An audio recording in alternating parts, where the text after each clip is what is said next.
இவ்விழாவிற்கு சிறப்பு விருந்தினராக கலந்து கொண்ட திரு கலைப்புலி எஸ் தானு அவர்களே, சத்யஜோதி பிலிம்ஸ் திரு தியாகராஜன் அவர்களே,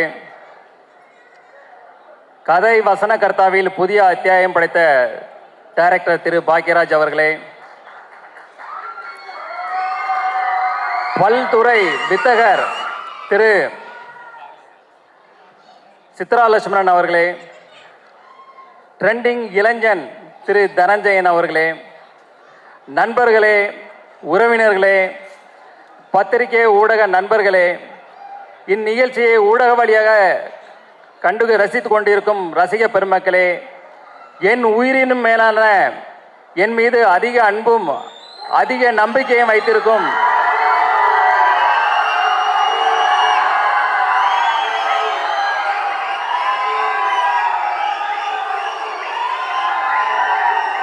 என் ரசிக பெருமக்களே, உங்கள் அனைவருக்கும் எனது அன்பான பணிவான வணக்கத்தை தெரிவித்துக் கொள்கிறேன். இன்றைய சூழலில் உலகில் போர்முக மேகங்கள் சூழ்ந்து மக்களுக்கு துயரத்தையும் ஒரு பாதுகாப்பு அற்ற தன்மையும் நிலவி கொண்டிருக்கிறது. இந்த போர் விரைவில் நிறுத்தப்பட்டு மக்கள் அனைவரும் மீண்டும் மகிழ்ச்சியாக ஒரு சந்தோஷமான ஒரு பாதுகாப்பான ஒரு அன்பான வாழ்க்கையை வாழ உங்களுடன் சேர்ந்து இறைவனிடம் நானும் பிரார்த்தனை செய்து கொண்டு என் உரையை தொடர்கிறேன். த லெஜண்ட் அந்த படத்துக்கு அப்புறம் இந்த படம் வந்து என்னுடைய ரெண்டாவது படம் வந்து லீடர் வந்து coming 3rd April good Friday அன்னைக்கு கம்மிங் 3rd ஃப்ரைடே ரிலீஸ் ஆகுது. வேர்ல்டு வைடு அண்டு தமிழ்நாட்டிலையும் ரிலீஸ் ஆகுது. இந்த படத்துடைய கதை பார்த்தீங்கன்னா ஒரு இன்னசென்டான அப்பா புள்ள, அவங்க ரொம்ப சந்தோஷமாக வாழ்ந்துட்டு இருக்காங்க. திடீர்னு அவங்க வாழ்வில் மிகப்பெரிய ஒரு கேங்ஸ்டர் உள்ளே வர்றாங்க. அதுக்கப்புறம் நடக்கிற விஷயங்களை நம்ம டைரக்டர் துரை செந்தில்குமார் வந்து அவ்வளோ அழகாக இன்றைய தலைமுறையினருக்கு பிடிக்கிற மாதிரி அவ்வளோ அழகான ஒரு ஃப்ரெஷ்ஷாக எல்லாருக்கும் பிடிக்கிற வகையில் மிக அற்புதமாக இயக்கியிருக்காங்க. அதாவது அவர் வந்து தன்னை முழுசாக அதில் அர்ப்பணிச்சுக்கிட்டாரு. எப்போவுமே தன்னை ஒருத்தர் முழுசாக அர்ப்பணித்து ஒரு வேலை செய்யும்போது அது ரொம்ப பிரமாதமாக ஒர்க் அவுட் ஆகும். இந்த படமும் அதே போல் மிக பிரம்மாண்டமாக வந்திருக்கு.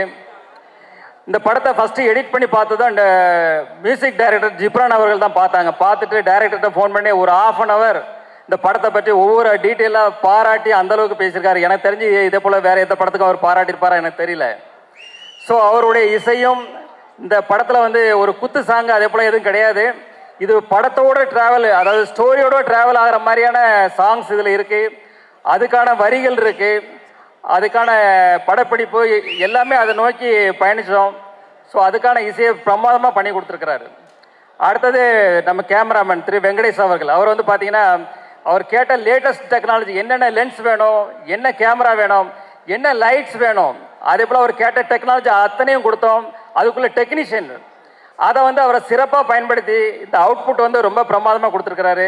இந்த படப்பிடிப்பு பார்த்தீங்கன்னா ஜார்ஜியா, ஜெய்ப்பூர், ஊட்டி, தூத்துக்குடி, சென்னைன்னு எல்லா இடத்துலையும் நடந்தது. அதை வந்து மிக அழகாக பிரம்மாண்டமாக படப்பிடிப்பு படுத்தி கொடுத்துருக்கிறாரு. அடுத்தது பார்த்தீங்கன்னா பிரதீப் ராகவ் அவர் வந்து இந்த படத்தை ரொம்ப கிறிஸ்பாக இது பண்ணியிருக்கிறாரு. இப்போ ட்ரெய்லர் டீசர் எல்லாம் பார்த்துருப்பீங்க. அதில் எப்படி அவர் கிறிஸ்பாக பண்ணாரோ அதே மாதிரி படத்தையும் ரொம்ப கிறிஸ்பாக பண்ணி கொடுத்துருக்கிறாரு. ஆர்ட் டைரக்டர் துரைராஜ் அவர் வந்து பார்த்தீங்கன்னா செட்டு எது நிஜம் எதுன்னே தெரியாது, அந்தளவுக்கு பிரமாதமாக பண்ணியிருக்காரு. அடுத்தது எங்கள் டீமில் உள்ள மகேஷ் மேத்யூஸ் ஸ்டண்ட் மாஸ்டர், ஒரு யங் அண்ட் ஒரு எனர்ஜெட்டிக் பர்சன். ஆனால் அதில் எங்களுக்கு இந்த படத்தில் ஷூட்டில் பார்த்தீங்கன்னா 2 இடங்கள் வந்து எங்களுக்கு ஒரு மிகப்பெரிய சவாலாக இருந்தது. ஒன்று வந்து ஜார்ஜியாவில் ஏர்போர்ட்டில், இந்த இன்டர்நேஷ்னல் ஏர்போர்ட்டில் வந்து ஷூட் பண்ணோம். அங்கே வந்து பார்த்தீங்கன்னா -14 டிகிரி செல்சியல் டே டைமில். அந்த ஹில்ஸ்லலாம் பார்த்தீங்கன்னா சுற்றி ஐஸு கொட்டி கிடக்கும், அந்தளவுக்கு குளிர் அதிகமாக இருக்கும். சன்லைட்டு இருந்தால் நாங்கள் தப்பிச்சோம். கொஞ்சம் ஷேடாக வந்ததுன்னா அடுத்த நிமிஷமே உடம்பெல்லாம் 1000 ஊசி குத்துற மாதிரி இருக்கும், கை காலெலாம் மரத்து போயிடும். ஸோ அதில் கிட்டத்தட்ட 14 days ஒர்க் பண்ணோம். நான் மட்டும் இல்லை, எங்கள் டீமில் உள்ள எல்லாருமே அதில் வந்து ரொம்ப அழகாக சிரமப்பட்டு ஒர்க் பண்ணாங்க. அது வந்து ஃபுல்ஃபில்லாக அது வந்து ரொம்ப அழகாக வந்திருக்கு அந்த போர்ஷன் எல்லாமே. அதே போல் பார்த்தீங்கன்னா லாஸ்ட்டு கிளைமேக்ஸ் ஃபைட் இருக்கும்போது அது வந்து ஒரு குறுகலான இடம், ஒரு ட்ரெயினில் வந்து ஃபைட் வச்சுருந்தோம். கிட்டத்தட்ட ஃபாரின் ஸ்டண்ட் மாஸ்டர்ஸ் கிட்டத்தட்ட ஒரு 100 பேர் இருந்தாங்க. அது போக கிட்டத்தட்ட ஆயிரக்கணக்கான ஜூனியர் ஆர்டிஸ்ட்டு, டெக்னீஷியன், ஒரு பெரிய பட்டாளமே இருந்தது. இந்த இடத்துல ஃபர்ஸ்ட் டே ஃபர்ஸ்ட் ஷாட் முடிஞ்சதுமே நான் என்னுடைய ப்ரொடக்ஷன் மேனேஜர் அம்பிகாபதியை கூப்பிட்டேன். அம்பிகாபதி, எத்தனை ஆம்புலன்ஸ் இருக்கு அப்படின்னு. அவர் சொன்னார், ஒன்னே ஒன்று இருக்கு சார். ஒன்றுலாம் பத்தாது, 2-3 வைங்க. யாருக்கு வேணா எப்போ வேணா என்ன வேணா ஆகும்.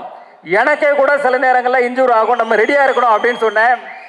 ஆனால் காட் கிரேஸ், ஒரு 10 டேஸில் வந்து பெருசாக யாருக்கும் இன்ஜூர் ஆகலை. சின்ன சின்ன இன்ஜூர் ஆச்சு. 10th டே எனக்கு காலில் ஒரு மிகப்பெரிய இன்ஜூர் ஆச்சு. அடுத்த நாள் ஷூட் பண்ண முடியுமா பண்ண முடியாதுன்ற அளவுக்கு ஒரு பெரிய ஒரு சூழ்நிலை இருந்தது. அப்போ இத்தனை டெக்னீஷியன், இத்தனை 1000 பேர் இருக்கிறாங்க, அவங்களுக்கு வந்து வெயிட் பண்ண வைக்கூடாது சொல்லிட்டு இன்ஜெக்ஷன் டேப்லெட்ஸ் எல்லாம் போட்டுட்டு அது அடுத்த நாள் ஷூட் வரும்போது தாங்கி தான் நடந்து வந்தேன். இன்னைக்கு என்ன நம்மளால பண்ண முடியுமா அப்படின்ற ஒரு டவுட்லேயே தான் இருந்தேன். பட் கேமரா ரோல் ஆக்ஷன் சொன்ன உடனே அடுத்த நிமிஷமே ஃபயர் தான். அது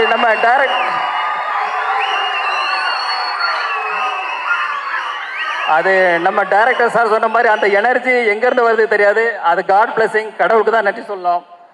அதே போல் இந்த படத்தில் ஒர்க் பண்ண அத்தனை டெக்னீஷியன்ஸும் அவங்கள வந்து முழுசாக அர்ப்பணித்து இதில் ஒர்க் பண்ணாங்க. எப்படி இப்போ நம்ம தலை எப்படி அப்படி தான் வாழு.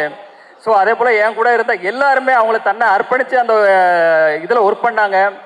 அவங்களுடைய ஒர்க்கு எல்லாரும் ரொம்ப ஃபென்டாஸ்டிக்காக வந்திருக்கு. அவங்களுக்கு எல்லாருக்கும் தேங்க்ஸ். அதாவது நம்ம டைரக்டர் டீம் ஆகட்டும், எனி அதர் டெக்னீஷியன், எல்லா டெக்னீஷியனுக்கும் என்னோட தேங்க்ஸ்.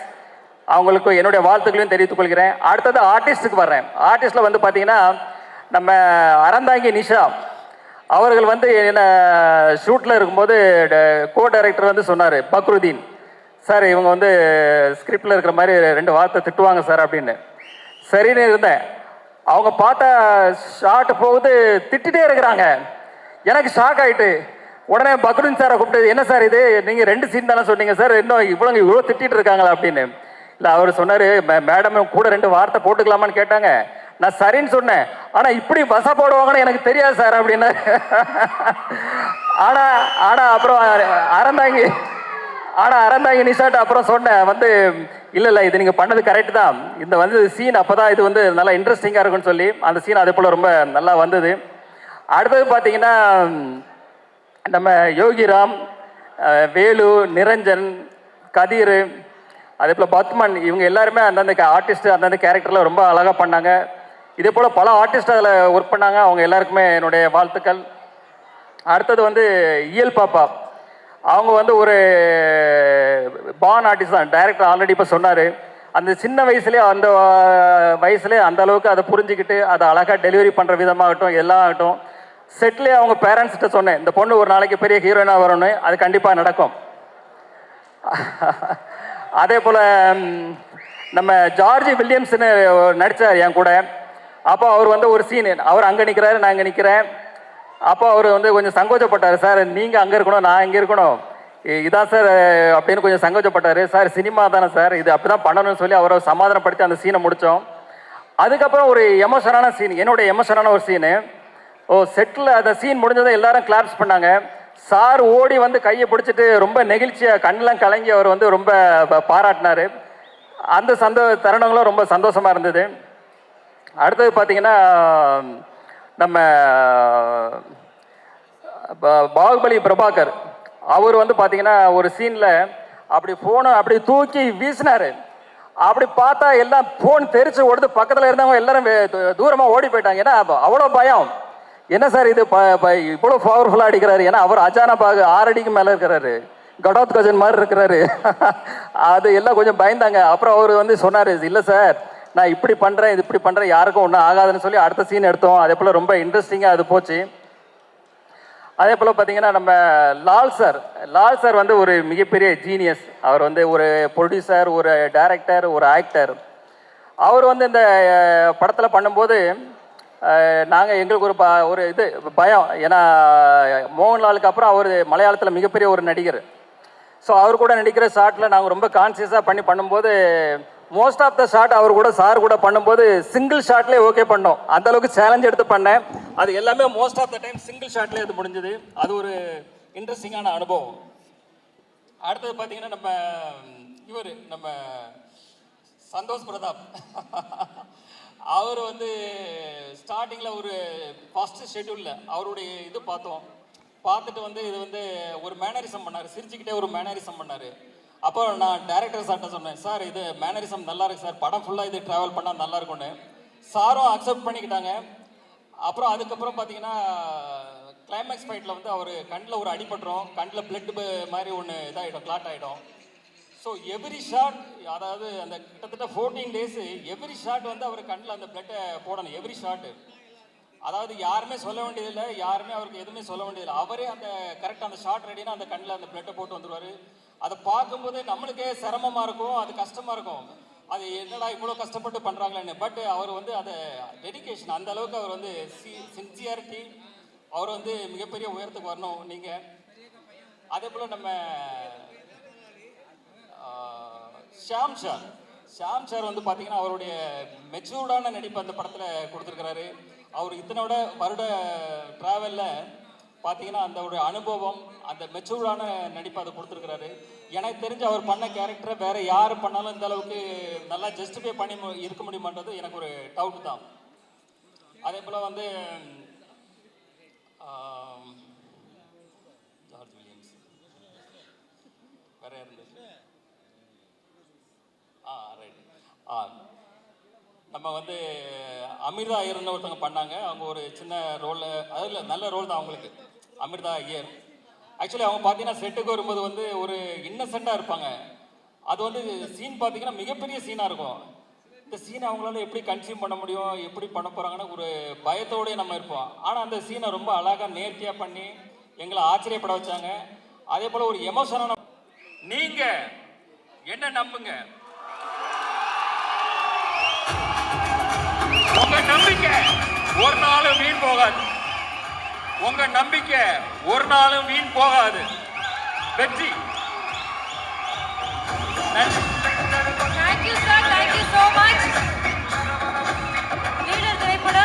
ஏப்ரல் 3 தியேட்டர்ஸ் ரிலீஸ் ஆகுது. உங்களுடைய அன்கண்டிஷனல் லவ் அண்ட் சப்போர்ட் நீங்க கொடுக்கணும் அப்படின்னு கேட்டுக்கிறோம். Thank you so much. இந்த நிகழ்ச்சியை இவ்வளவு சக்சஸ்ஃபுல் ஆகுது ஒவ்வொருத்தருக்கும் ரொம்ப ரொம்ப நன்றி. PRO நிக்கில் முருகன் சார், உங்களுக்கு நன்றி சார். உங்களுடைய 600th film. A lot. Thank you so much. Thank you so much, Saravanan sir. And to the entire team of Leader, congratulations. The big day is not that far. Our film Leader is going to release on 3rd April. So Kandipa must watch. Thank you so much. Thank you. Thank you, Payal. Thank you so much. அப்படியே வந்து ஒரு 1000 வாலா பட்டாசை பத்த வச்சு. Gibran sir, I mean, what you are, bringing on the table is just marvelous. I love all your songs, especially the last one they just performed. It's actually giving me goosebumps. So thank you so much. And Venkatesh Karu, my DOP, my cinematographer, he's a visionary in himself. Thank you so much for trusting me and making me feel so beautiful and gorgeous on screen. Thank you. Thank you, ma'am. மச்சான், எனக்கு தெரிஞ்சு உங்களுக்கு பாயல்னு பேர் வச்சிருந்தா புயல்னு பேர் வச்சிருக்கலாம். அவ்வளோ ஒரு வேகத்தில் போறீங்க. இருக்கேன் சார், வரல அப்படியா சார்? ஆனால் படம் 3ஆம் தேதி ரிலீஸு. நீங்கள் வந்து படம் ரிலீஸ் முன்னாடி படம் பார்க்க வந்துருங்கண்ணா. சரி நிச்சயமாக வந்துடுறேன் சார், நான் 1ஆம் தேதி வந்துடுறேன்னு. அப்புறம் ஒரு 3 நாள் கழிச்சு மறுபடியும் ஃபோன் பண்ணான். சார் வந்து நீங்கள் இல்லாமல் நிகழ்ச்சி நடத்தக்கூடாதுன்னு சொல்லிட்டார் சாரு. அதனால் 26ஆம் தேதி ஒரு நிகழ்ச்சி இருக்குது. சரிப்பா நான் 25 வந்துடுறேன், 26 நிகழ்ச்சி வச்சுக்கலான்னு. உடனே சார் வந்து லைனில் வந்தார்.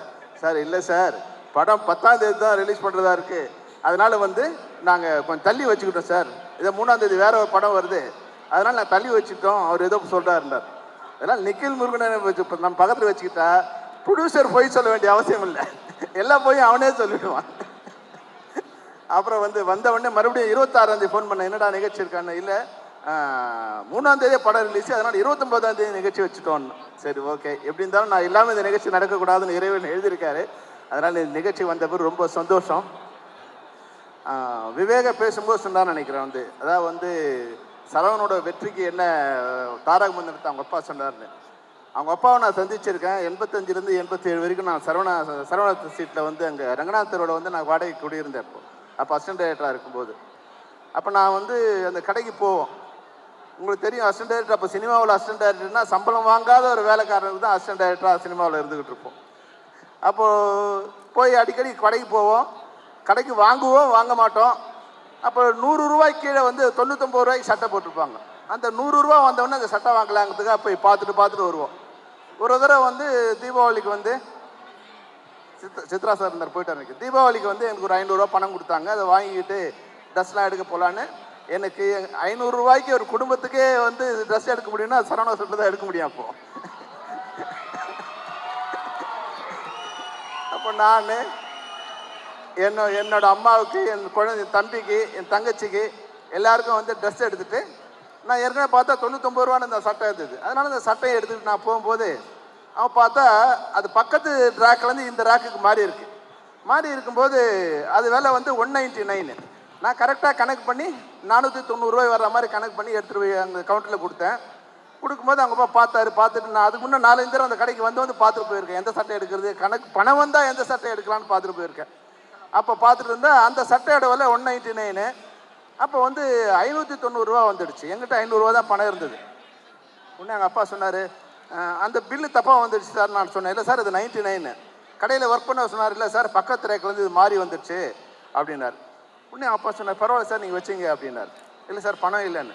பரவாயில்ல சார் பணம் வரும்போது கொடுக்கலாம் நீங்கள் வச்சிங்கன்னு. அதாவது வந்து 100 ரூபாய்க்கு சட்டை வாங்கினவனுக்கும் அவருக்கு அதே மரியாதை கொடுத்தாரு, 1,00,000 ரூபாய்க்கு சட்டை வாங்கினவங்க அதே மரியாதை கொடுத்தாரு. அதாவது கஸ்டமரை மதிச்ச ஒரு முதலாளியாக அவர் இருந்தார். அதுதான் வந்து அவங்களோட வெற்றிக்கு ஒரு காரணமாக நான் நினைக்கிறேன். அதுபோல் இந்த படத்தை பார்த்த உடனே நான் துரைக்கு ஃபோன் பண்ணேன். துரை வந்து என்னுடைய மிக நெருங்கிய நண்பர்னா நான் வந்து கருடன் பார்த்தோன்னு சொன்னேன், சூரியன் இது மாதிரி மாற்ற முடியும், ஒரு டைரக்டரால் மாற்ற முடியும். நிச்சயமாக சூரிக்கு ஒரு எமோஷனல் கொடுத்து சூரி கத்தி எடுத்து வெட்டினான்னா அந்த எமோஷனல் வர வைக்க முடியும்னா அது நீ ஒரு கிரேட் டைரக்டர் செந்தில், நீ நிச்சயமாக ஒரு நல்ல படம் பண்ணுவ. அப்புறம் அது மாதிரி இந்த படம் பண்ணும்போது சொன்னேன், செந்தில் சரவணன் வந்து ஒரு தங்க முட்டை போடுற தங்க முட்டை போடுற ஒரு வாத்து நம்ம இண்டஸ்ட்ரிக்கு வந்திருக்காரு.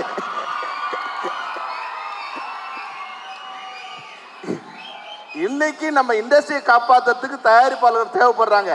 தயவு செய்து இந்த படத்தை நீ நல்ல படமா எடுக்கணும், வெற்றி படமா எடுக்கணும், அது எங்களுக்கு நல்லது, எங்க தொழிலாளருக்கு நல்லதுன்னு சொன்னேன்.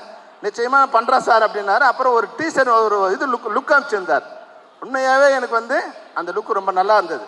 அதாவது வந்து தப்பா எடுத்துக்கூடாது, சரவணன் லெஜண்ட் பார்க்கும்போது கொஞ்சம் பொறாமையா இருந்தது. இந்த பக்கம் தமன்னா, அந்த பக்கம் அவங்கெல்லாம் என்னப்பா பணம் இருந்தால் எது வேணாலும் பண்ணலாமான்னு. ஆனால் லீடர் அந்த போஸ்டர் பார்த்த உடனே சொன்னேன், சரவணன் ஃபர்ஸ்ட்லேயே நீங்கள் வெற்றி பெற்றுட்டீங்க, இந்த படம் நிச்சயமாக எல்லாராலையும் வரவேற்கப்படும். ஏன்னா ஆடியன்ஸுக்கு வந்து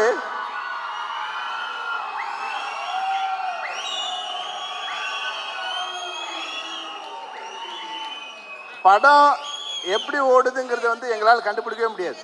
ஏன்னா நான் வந்து ஒரு படத்தை 100 நாங்கள் ஒரு படத்தை 100 தடவை பார்ப்போம். டபுள் பாசிட்டிவ்ல இருந்து அந்த படம் ரிலீஸ் பண்ணுற வரைக்கும் 100 தடவை பார்ப்போம். அதில் இருக்கிற தப்பு எங்களால் கண்டுபிடிக்க முடியாது. ஆனால் படம் ரிலீஸ் ஆகி முதல் நாள் அந்த ஃபர்ஸ்ட் ஆடியன்ஸோட உட்காந்து பார்ப்போம் பாரு, அப்போ எல்லா தப்பும் கண்டுபிடிச்சிருவோம், அவன் எங்கே கத்துறாங்க. அப்போ ஆடியன்ஸு தான் அந்த படத்தோட உண்மையான டைரக்டர்ஸு. அப்போ ஆடியன்ஸாக நான் வந்து படம் அந்த போஸ்டரை பார்த்தோன்னு சொன்னேன், சரவணன் இந்த படம் வந்து ஒரு மிகப்பெரிய வெற்றி அடையணும். அதனால் இந்த படம் மிகப்பெரிய வெற்றி அடையணும். ஆடியன்ஸுக்கெலாம் ஒரு கோரிக்கை என்னன்னா, இந்த படத்தை ஜெயிக்க வைங்க, இல்லைன்னா ஜெயிக்க வைக்கிற வரைக்கும் படம் எடுத்துகிட்டே பாருங்க. அதனால் இன்னொரு விஷயம் சொன்னாங்க, அதாவது என்னென்னா வணிகத்துறையில் மிகப்பெரிய ஒரு சாதனை பண்ணார் அவங்க அப்பா வந்து. அதாவது நேர்மை, குறைந்த லாபம், நிறைய கஸ்டமர்ஸ், இதுதான் அவங்களோட வெற்றியோட இன்னொரு தாரக மந்திரம் நினைக்கிறேன். அப்புறம் இப்போ ஒரு செய்தி படித்தேன், அதாவது சினிமா துறையில் வந்து நிறைய சின்ன படங்கள் எடுக்க போகிறாரு அப்படின்னு. உண்மையாகவே வந்து சரவணன் எங்கள் சினிமாவுக்கு வந்து நிறைய தயாரிப்பாளர் தேவைப்படுறாங்க. உங்களை மாதிரி உங்கள் அப்பா எப்படி வந்து வணிகத்துறையில் ஒரு சாதனை பண்ணாரோ அது மாதிரி நீங்கள் திரைத்துறையில் மிகப்பெரிய சாதனை பண்ணணும். இது போல் வந்து நீங்கள் ஒரு 50 இல்லை 100 படங்கள் கூட எங்களை எடுத்து எங்கள் திரைத்துறையை வாழ வைக்கணும். நிச்சயமாக உங்களுக்கு என்னோட நன்றியை தெரிவிச்சுக்கிறேன். தமிழ் ரசிகர்கள் உங்களுக்கு ஒரு மகுடம் கொடுக்குவாங்க. All the best, all the best, all the best. Thank you sir, thank you so much. Santhosh bro, ஒரு சில வார்த்தைகள். அனைவருக்கும் வணக்கம். ரொம்ப சந்தோஷமாக இருக்குது. ரொம்ப ஷார்ட் அண்ட் ஸ்வீட்டாக சொல்லிடுறேன். லெஜண்ட் சாரோடைய 2வது கொலாபரேஷன் இது எங்களுக்கு. லெஜண்டுக்கு அப்புறம் leader. So happy. Think music வந்து இந்த ப்ராஜெக்டில் கொலாபரேட் ஆனதுக்கு ரொம்ப சந்தோஷம். நம்ம டைரக்டருடைய கடைசி படம் கருடனும் வந்து பிளாக் பஸ்டர் கருடனும் வந்து திங்க் மியூசிக் தான். அந்த வகையில் இந்த படமும் வந்து பார்த்தீங்கன்னா மிகப்பெரிய பிளாக் பஸ்டர் ஹிட் ஆகுன்றதுல எந்த மாற்று கருத்தும் இல்லை. சரவணன் சார் வந்து பார்த்தீங்கன்னா is the most energetic person you have ever seen. ஏன்னா அவரோட மீட்டிங் பண்ணிட்டு வரும்போது அவருடைய எனர்ஜி லெவல் வந்து பார்த்தீங்கன்னா, ஏன்னா நம்ம பொதுவாக நிறைய டெபியூ டேலண்ட்ஸ் கூட ஒர்க் பண்ணிக்கிட்டு இருக்கோம். அப்படி இருக்கும்போது அந்த ஒருத்தருடைய எனர்ஜி லெவல் என்னன்றது நம்மளால் வந்து எக்ஸ்பீரியன்ஸ் பண்ண முடியும். அந்த வகையில் சரவணன் சாரோடைய எனர்ஜி லெவல் வந்து என்றைக்குமே அது வந்து வேற லெவலில் இருக்குது. நம்ம ஹீரோ கதாநாயகன், இந்த விழாவின் கதாநாயகன் ஜிப்ரான் அவர்களை பற்றி நான் சொல்லி ஆகணும். அவருடைய முதல் படம் வாகை சூடுவா திங்க் மியூசிக் தான் லான்ச் பண்ணோம். அப்போயிலேருந்து இப்போ வரைக்கும் ஜிப்ரானோடைய மோஸ்ட் ஆஃப் தி ஆல்பம்ஸ் வந்து திங்க் மியூசிக்கில் நாங்கள் பண்ணிட்டு இருக்கோம். அந்த வகையில் இந்த ஆல்பமில் வந்து பார்த்தீங்கன்னா 6 பாடல்கள் இருக்குது. கவிஞர் Kabilan sir, Viveka sir and மோகன் ராஜன் எல்லாரும் வந்து வரிகள் ரொம்ப அருமையாக எழுதியிருக்காங்க. 6 பாடல்களும் வந்து சார்ட் பஸ்டர் ஹிட் ஆகும். மொத்த குழுவுக்கும் என்னுடைய வாழ்த்துக்கள். நன்றி நன்றி. Thank you so much. Selvamani sir அவர்களுக்கும் சந்தோஷ் பதர் அவர்களுக்கும் மிகப்பெரிய நன்றிகள். தேங்க்யூ. அண்ட் தெலுங்குவோட அந்த ஆக்ஷன் டீசரை பார்ப்பதற்கான நேரம் இது. Legend sir, thank you so much. இந்த நிகழ்ச்சியில் உங்களுடைய ப்ரெசன்ஸ் கண்டிப்பாக வந்து ஒரு பெரிய வேல்யூ ஆட் பண்ணியிருக்கு. Thank you for your kind words. I request the music director Ghibran அவர்கள் to kindly stay back. Sir நீங்கள் வந்து பெர்ஃபார்மன்ஸ் தான் சார் பண்ணியிருக்கீங்க, இன்னும் பேசவே